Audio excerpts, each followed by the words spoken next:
Assalamualaikum warahmatullahi wabarakatuh. Kali ini saya ingin membahas tadabbur Al-Quran yang berkenaan dengan 12 mata air.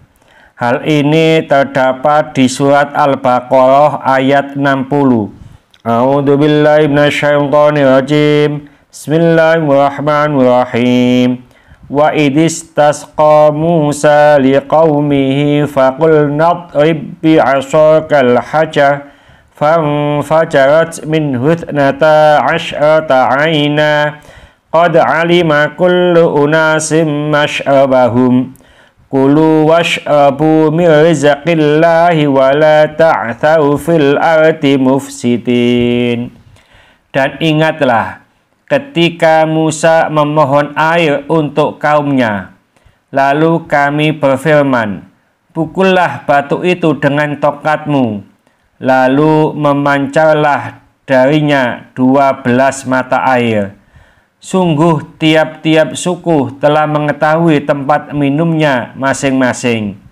Makan dan minumlah rezeki yang diberikan Allah. Dan janganlah kalian berkeliaran di muka bumi dengan berbuat kerusakan. Allah berfirman, ingatlah kalian kepada nikmat yang telah kulimpahkan setelah aku memperkenankan doa Nabi kalian, yaitu Musa. Dikala ia meminta air minum kepadaku buat kalian, hingga aku mudahkan memperoleh air itu. Dan aku keluarkan air itu dari batu yang kalian bawa. Aku pancarkan air darinya buat kalian sebanyak 12 mata air. Bagi tiap-tiap suku di antara kalian terdapat mata airnya sendiri yang telah diketahui. Makanlah salwa dan manna, dan minumlah air ini yang telah kupancarkan tanpa jerih payah dan usaha kalian. Dan sembahlah oleh kalian Tuhan yang telah menundukkan hal tersebut.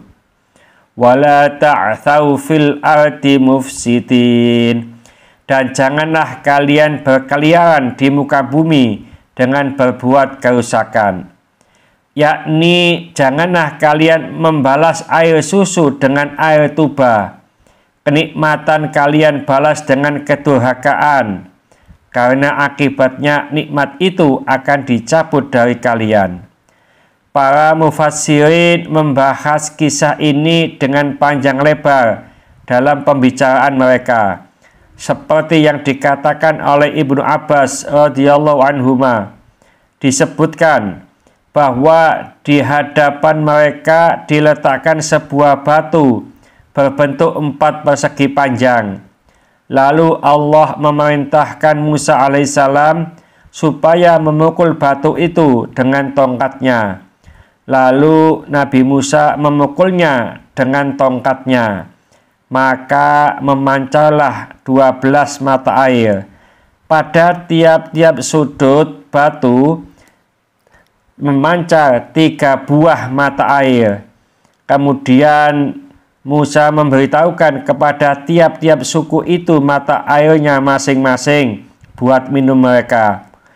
Tidak sekali-kali mereka berpindah ke tempat yang lain, melainkan mereka menjumpai hal tersebut.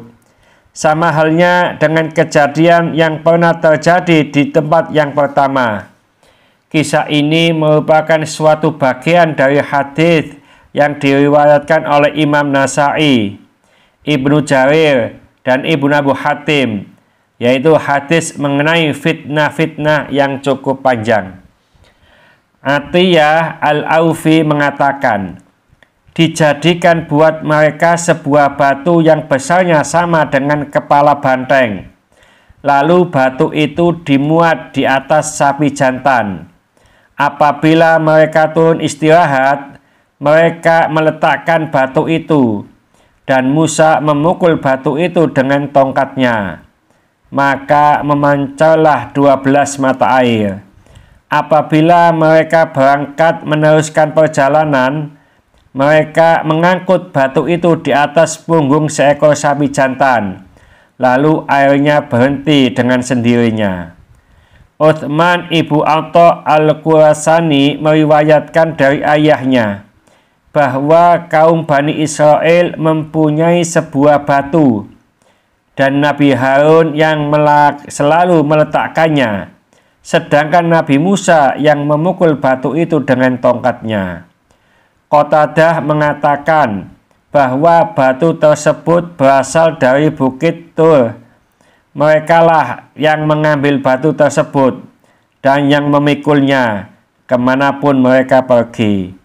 Apabila mereka turun istirahat, Nabi Musa alaihissalam memukul batu itu dengan tongkatnya agar keluar air darinya. Az-Zamakhsyari mengatakan, menurut suatu pendapat, batu tersebut adalah granit berukuran 1 hasta kali 1 hasta. Menurut pendapat lain, bentuknya sebesar kepala manusia. Menurut pendapat lainnya, batu tersebut berasal dari surga yang tingginya 10 hasta, sama dengan tinggi Nabi Musa alaihissalam. Sedangkan batu tersebut mempunyai 2 cabang, yang kedua-duanya menyala dalam kegelapan dan selalu dibawa di atas punggung keledai. Menurut pendapat yang lain, batu tersebut dibawa turun oleh Nabi Adam alaihissalam dari surga, lalu diwarisi secara turun-temurun hingga sampai ke tangan Nabi Syuaib. Lalu Nabi Syuaib menyerahkan batu itu bersama tongkatnya kepada Nabi Musa alaihissalam. Menurut pendapat yang lainnya, batu tersebutlah yang pernah membawa lari pakaian Nabi Musa alaihissalam ketika sedang mandi. Lalu malaikat Jibril berkata kepada Musa alaihissalam, angkatlah batu itu, karena sesungguhnya pada batu itu terdapat kekuatan dan engkau mempunyai mukjizat padanya. Kemudian Nabi Musa alaihissalam membawanya pada pikulannya. Az-Zamakhsyari mengatakan, dapat pula diartikan bahwa huruf alif lam pada lafadz al-hajar bermakna lil jinsi, bukan lil ahdi. Dengan kata lain dikatakan, pukullah sesuatu benda yang disebut batu. Diriwayatkan dari Al-Hasan bahwa Nabi Musa alaihissalam tidak diperintahkan memukul sebuah batu secara tertentu. Al-Hasan mengatakan, penafsiran seperti ini lebih menonjolkan mukjizat dan lebih menggambarkan tentang kekuasaan mukjizat. Disebutkan bahwa Nabi Musa alaihissalam memukul batu, lalu memancarlah mata air darinya. Setelah itu dia memukulnya lagi, maka berhentilah airnya dan kering. Kemudian mereka Bani Israel mengatakan, jika Musa kehilangan batu ini, niscaya kita akan kehausan. Maka Allah menurunkan wahyunya kepada Musa alaihissalam yang memerintahkan agar berbicara kepada batu tersebut. Batu itu akan memancarkan air tanpa menyentuhnya dengan tongkat, dengan harapan mereka kelak mau percaya dan mengakuinya. Yahya ibn Nadhr mengatakan bahwa ia pernah berkata kepada Juwaibir, bagaimanakah tiap-tiap suku mengetahui mata air untuk minumnya? Juwaibir menjawab, Nabi Musa alaihissalam meletakkan batu tersebut, lalu masing-masing suku diawali oleh seseorang dari kalangannya. Kemudian Nabi Musa alaihissalam memukul batu itu, maka memancarlah 12 mata air. Tiap-tiap mata air memancar ke arah masing-masing wakil tersebut. Selanjutnya, tiap-tiap lelaki memanggil sukunya untuk mengambil air dari mata airnya masing-masing. Ad-Dahhak meriwayatkan dari Ibnu Abbas ketika Bani Israel berada di padang pasir. Musa membelah batu untuk mereka menjadi mata air. Ats-Tsauri meriwayatkan dari Sa'id, dari Ikrimah, dari Ibnu Abbas yang mengatakan bahwa hal tersebut terjadi di padang Sahara. Musa memukul batu untuk mereka, maka memancarlah dari batu itu 12 mata air. Masing-masing suku meminum dari salah satu mata air. Mujahid mengatakan, seperti yang dikatakan oleh Ibnu Abbas, kisah ini mirip dengan kisah yang ada di dalam surat Al-A'raf. Hanya kisah yang ada di dalam surat Al-A'raf diturunkan di Mekah. Oleh karena itu, pemberitaan tentang mereka memakai dhamir ghaib, mengingat Allah Subhanahu wa Ta'ala mengisahkan kepada Rasul-Nya apa yang telah mereka perbuat. Adapun kisah yang ada di dalam surat ini, yakni surat Al-Baqarah, diturunkan di Madinah. Untuk itu, khitab yang ada padanya langsung ditujukan kepada mereka, orang-orang Yahudi Madinah. Di dalam surat Al-A'raf diberitakan melalui firman Allah, A'udzubillahi minasyaitonirrajim, fambajasat min hutnata asyrata aina, maka memancarlah darinya 12 mata air. Surat Al-A'raf ayat 160. Yang dimaksud dengan inbijas ialah permulaan memancar, sedangkan dalam ayat surat Al-Baqarah disebutkan keadaan sesudahnya, yakni meluapnya air tersebut dalam pancarannya.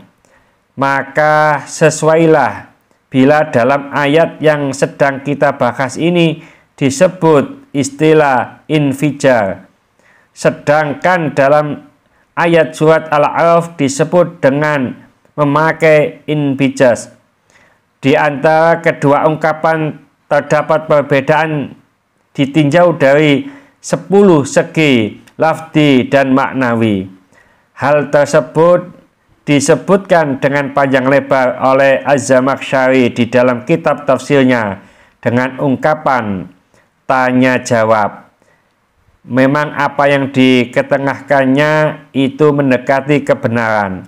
Mudah-mudahan sedikit ini dibarengi hidayah oleh Allah Subhanahu wa Ta'ala. Mudah-mudahan bermanfaat bagi kita semuanya. Sampai jumpa di video yang akan datang. Akhir kalam, wassalamualaikum warahmatullahi wabarakatuh.